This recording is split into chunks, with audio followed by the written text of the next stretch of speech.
Black is here. I got other questions for him, but let's take William in North Carolina wants to respond to you, something you said, Dr. Black. Welcome. Hi.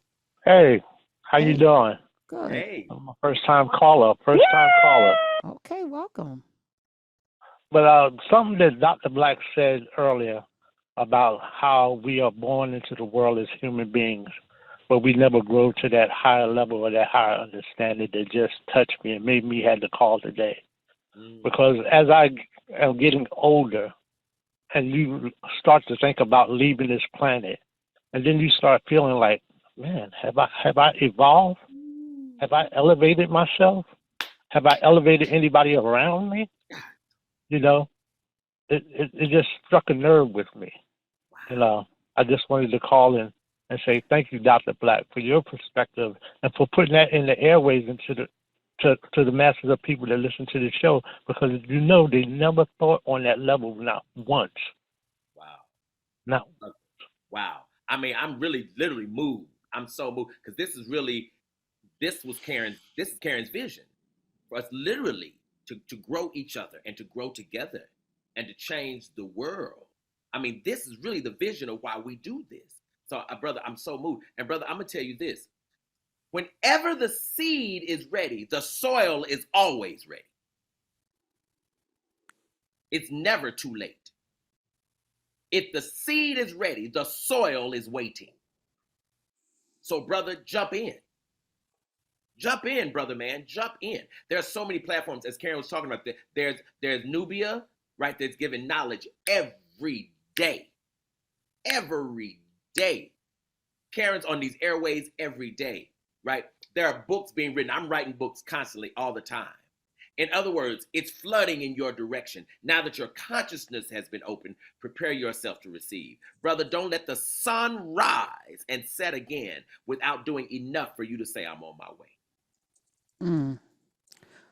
William, I just want to ask you, a person, like, how old are you? Like, because we all arrive at these places at different times. Like you say you're getting older. How old is older, William? I just want to. Well, I'll be 65 this year. Okay, you ain't that old. All right, I thought he was going to say 80, 89, 94, 91.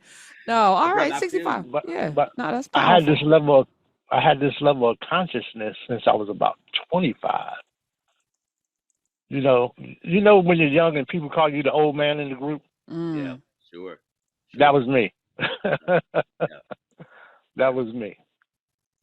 But I work for two nonprofits, and we teach history down here in New Bern, North Carolina. If you ever, just look up New Bern, North Carolina, and how the effects of slavery left this area. Because this was one of the areas when the Union came here, 10,000 black people moved to New Bern. They ran to New Bern, North Carolina. Wow. And I've been teaching that narrative for a while now. And like you said, hey, we waiting on the school to teach us. How come we can't teach us? That's a fact. Thank you for that. His folks sound a lot older than 65. I just want to say that. His folks sounded a lot older. But he brought up slavery. The Coming, and you're working on The Second Coming, is one of the most transformative books I've read as an adult.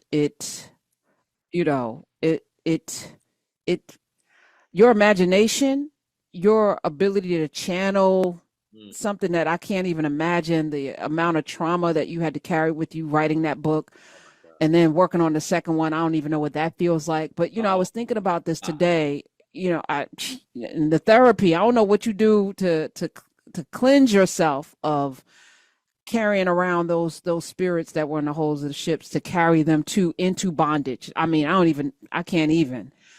Well, I was thinking about you today because you were coming on, but also, like, we have this very, I think, a Pollyanna view of slavery from this standpoint. There's, the whipping and the rape and all, but the connectedness to, there was a source of comfort and security in being enslaved, right? And I imagine, and this is just me thinking, because I often talk about Harriet Tubman and her brothers, going back to get her brothers, and they're like, nah, we got to go back to slavery.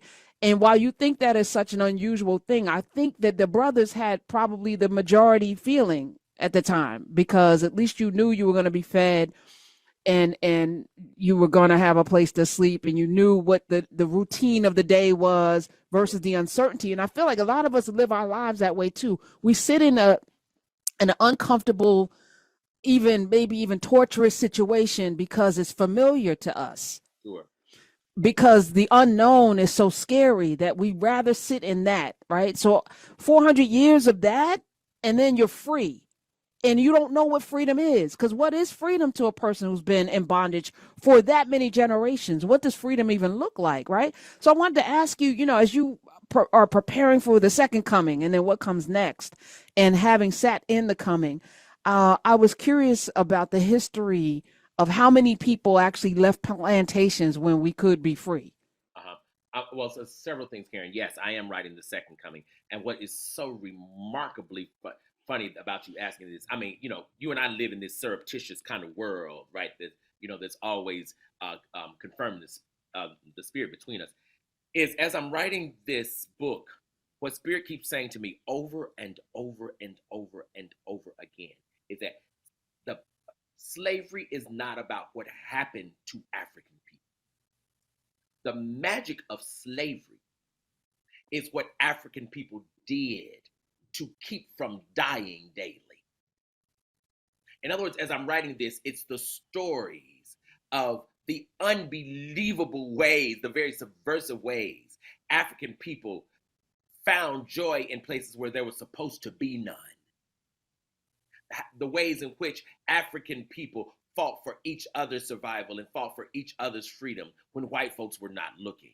The ways in which African people mastered certain gifts and standards, mastered certain skills, etc. And not just because we were doing them for white folks, but because we believed in excellence. Right. And so it's just been an amazing lesson for me in writing this story, whereby my people are not the victims of a thing. They're not the victims of a thing. They're the creators of what it took to survive it. A very, very different perspective. And this thing about slavery too, that I think is important in terms of how many people ran away and how many even turned around. Approximately 125,000, this is what most historians agree upon. Approximately 125,000 Black people actually escaped physical bondage, which is quite a number of people when you're having to literally do it on foot, like with no resources, right? So it's an enormously amazing number of people, and primarily men, more men than women. And people would say, well, I guess men, because men were faster. That's not why. It's because a Black woman's body was more intimately tied to the slave machine than was a Black man's body. So a Black woman would be missed sooner and quicker than would a Black man. I just think that is just so important to know. I think that's so important to know. But also, when Harriet Tubman ran, and was going back and forth, and she came back to get her brothers, Henry, Ben, Robert. She had 4 brothers, right? Henry, Ben, Robert, Moses. And she took Henry and Ben with her on the first trip, and they just got a little way, and Henry and Ben came back. There's this narrative that they was just too weak and just wouldn't go, and the truth of the matter is that's not what happened, and that's not why they have family that they wanted to go back. Yeah, in fact, I read that. Henry, his first son, had just been born the day before, and he said he could not see himself in freedom as his newborn child was laying up in slavery. And if I have to be an enslaved father, that is better than being a single free man. You know how powerful that is? Come on. See, first of all, thank you for this, because in our DNA is that the spirit of Henry. That's right. There's a video Essence did featuring Usher and Russell Wilson and the young man from what's that, John Singleton. I'm blanking on his name right now. He just won an NAACP. What is this, Miz? Yeah, Damson Idris, right? And so they're writing a letter to black women, and I'm sure they're teeing it up for Mother's Day, and it's beautiful, it's beautiful, it's beautiful. It's like they're writing to black women, and actually we have a clip of it, so you can hear it yourself. Play it, Smith. Dear black women, to come from a black woman, to be loved by a black woman, and to now raise two black women has been the center and joy of my life. Thank you. So anyway, I was like, yeah, I get choked up listening. And there's one with black women. They remixed it. Black women doing the exact same letter message to black men. And as you're talking about Henry, you know, we've allowed media to demonize us, and then we parrot the behavior that has been forced down our throats through music and culture and art. That's right. We parrot it because we think that that is the version of blackness that will be acceptable. Right. That is, and it's almost unspoken, right? That's right. This is the form of blackness, you know, that is acceptable. So I'm going to lean into it, and then you get rewarded. So then it manifests even more, right? If you get more money and more opportunities for behaving in a way that they have said you behave, but yet when you talk about Henry, and I erroneously said, you know, they couldn't imagine freedom, but there's a story behind it. That's right. That's right. And I'm so glad, Karen. Yes, ma'am. I'm so glad you introduced this to us. And the truth of the matter is Henry went back for the same reasons Harriet went back. He just went back sooner. My folks are there. See, because people say, well, Harriet got the freedom. Why would she go back?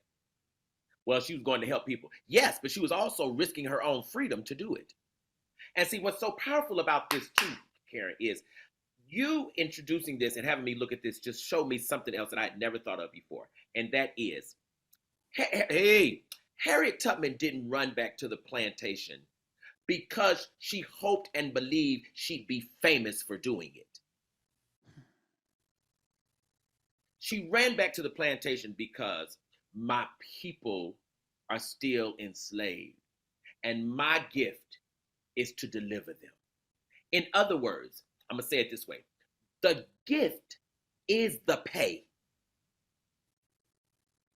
The gift is its own reward. Harriet Tubman wasn't looking for some money for coming back and getting people. Do you know what she sacrificed to do that? For now, nowadays people, she'd be paying, somebody be charging them by the hour. She said, no. You people can't pay you for the gift of God within you. They can only thank you for it.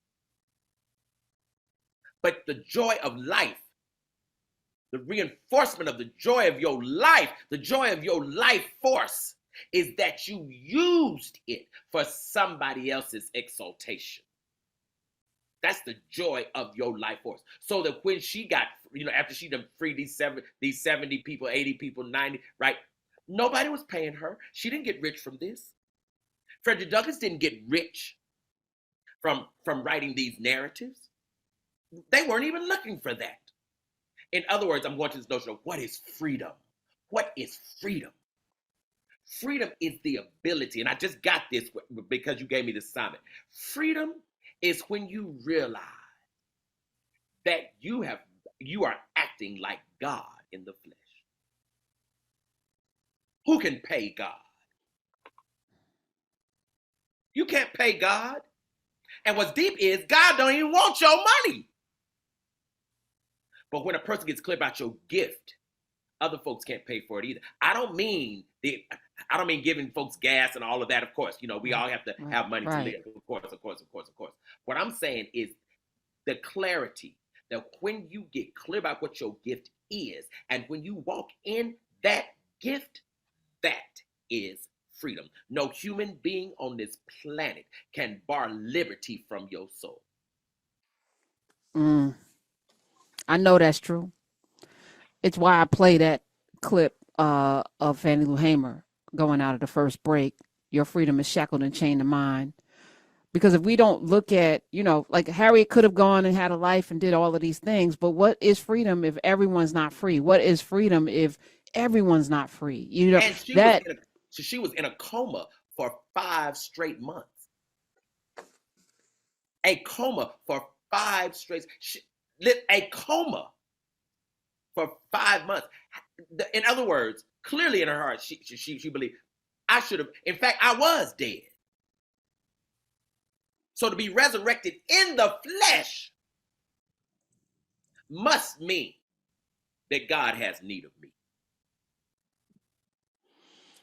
Does God have need of everyone, Dr. Black? Is everyone listening to your voice, to my voice today? Do they have a purpose? Is that what you're saying, Dr. Black? Everyone has a purpose. I'm saying everybody. If you take the idea of God and you cut God up into pieces, everybody gets a piece of God.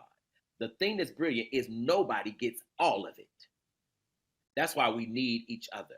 Everybody gets a piece, but the piece of God you have is the uniqueness of God that you get that nobody else gets. And if you walk in that uniqueness, you will see what divinity looks like in your form. I love it. Let's take some calls. 866-801-8255. Shout out to Mr. Muhammad. Mr. Muhammad did the Dear Black Man video that features so many people, including Baby Smith. I think I saw her in there, just uplifting Black. Like we have to, the affirmations are important, not for ourselves. You know, I know a lot of us, you know, have the practice of looking in the mirror and affirming different things about ourselves. But it's in, like you said, praying with your eyes open. And looking at the person that while you're praying and seeing God in that person. If we all had that ability, and God not as an avatar for power, but the true manifestation. Yes. Praise, Karen. If God needs exaltation, and you know every church talks about the importance of giving God praise. If God needs praise, how much more do we need it? But I want us to practice the praise with each other. To practice, to call a friend in the morning and say, oh, the fact that you are alive today just brings my soul joy. Don't you know I lift your name up today? My God, how I exalt you. Do you know how we treat each other? It's hard to shoot somebody after you say that to them. Come on. You know what's wild? People get an attitude.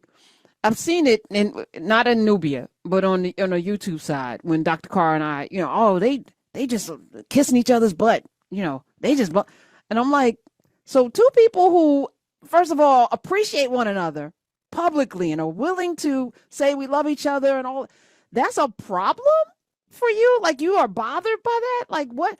Please examine your whole existence. Like, why is that a problem? Like, people get annoyed by the platitudes that we shower on each other, and it's genuine. Like, I really love that man. You know what I'm saying? And I find that weird, and it's also disturbing. Capitalism competition here in the West suggests that in order for somebody to be exalted, everyone else must be brought down, must be made low.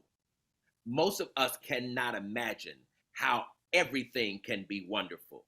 People say, well, if everything was wonderful, then nothing's wonderful. No. Why can't everything be simultaneously wonderful? Because in this culture, in this social system, we're taught, and all of us are waiting on our moments to be, quote unquote, at the mountaintop by ourselves.